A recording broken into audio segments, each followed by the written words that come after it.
दोस्तों, पांडु के 5 में से दूसरे पुत्र का नाम भीम था, जिन्हें भीमसेन भी कहते थे। कहते हैं कि भीम में 10,000 हाथियों का बल था और वह गदा युद्ध में पारंगत था।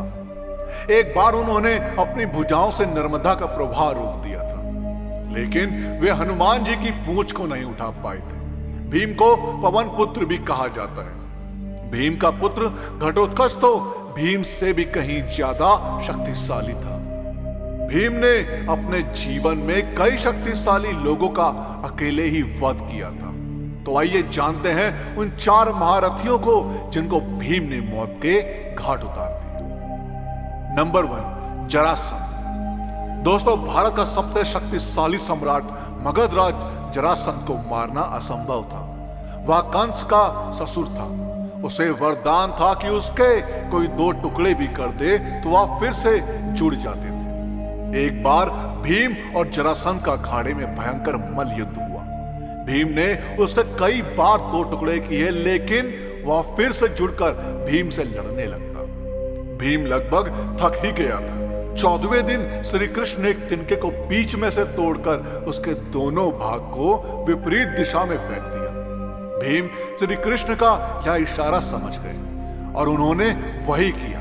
उन्होंने जरासंध को 2 भागों में फाड़कर उसके एक फाड़ को दूसरे फाड़ की ओर तथा दूसरे फाड़ को पहले फाड़ की दिशा में फेंक दिया। इस तरह जरासंध का अंत हो गया, क्योंकि विपरीत दिशा में फेंके जाने से दोनों टुकड़े जुड़ नहीं पाए। नंबर 2, कीचक का वध। दोस्तों, भीम ने मत्स्य वंश के राजा कीचक का वध किया, क्योंकि उसने द्रौपदी के साथ दुर्व्यवहार किया था।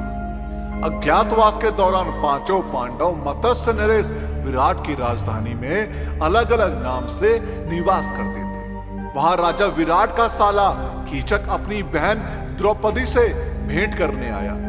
जब उसकी दृष्टि द्रौपदी पर पड़ी तो वह काम पीड़ित हो उठा तथा द्रौपदी से एकांत में मिलने के अवसर की ताक में रहने लगा। यह बात द्रौपदी ने भीम को बताई तो भीमसेन बोले, तुम उस दुष्ट कीचक को अर्धरात्रि में नृत्यशाला में मिलने का संदेश दे दो।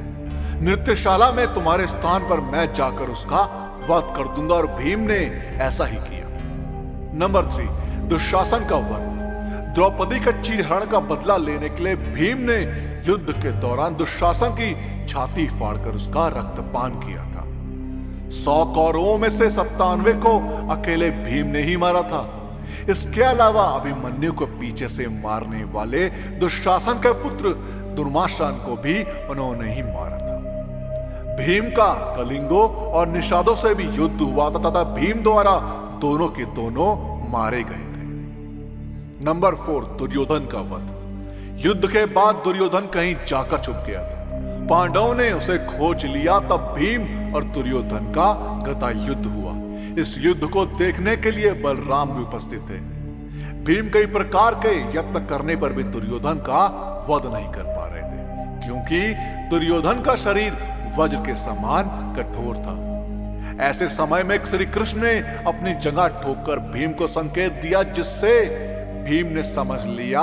तब भीम ने दुर्योधन की जगह पर प्रहार किया और अंत में उसकी जगह उखाड़कर फेंक दी। वह खून में लथपथ होकर रणभूमि पर गिर गया। बाद में दुर्योधन की मृत्यु हो गई। दोस्तों, आपका महाभारत से जुड़ी इस घटना के बारे में क्या कहना है, हमें कमेंट्स के माध्यम से जरूर बताएं। और उस वीडियो का पार्ट 2 चाहिए हो तो कमेंट्स में पार्ट 2 जरूर लिखें। और साथ ही साथ अगर आपको हमारी आज की वीडियो पसंद आई हो तो टारगेट रखते हैं 5000 लाइक। अब 5000 लाइक इतने ज्यादा तो है नहीं, तो उस वीडियो को लाइक और शेयर करना ना भूलो। जिन लोगों ने अभी तक हमारे चैनल को सब्सक्राइब नहीं किया, उनसे मेरी गुजारिश है कि हमसे जुड़े रहने के लिए और ऐसे ही और भी वीडियोस देखने के लिए हमारे चैनल को सब्सक्राइब जरूर करें।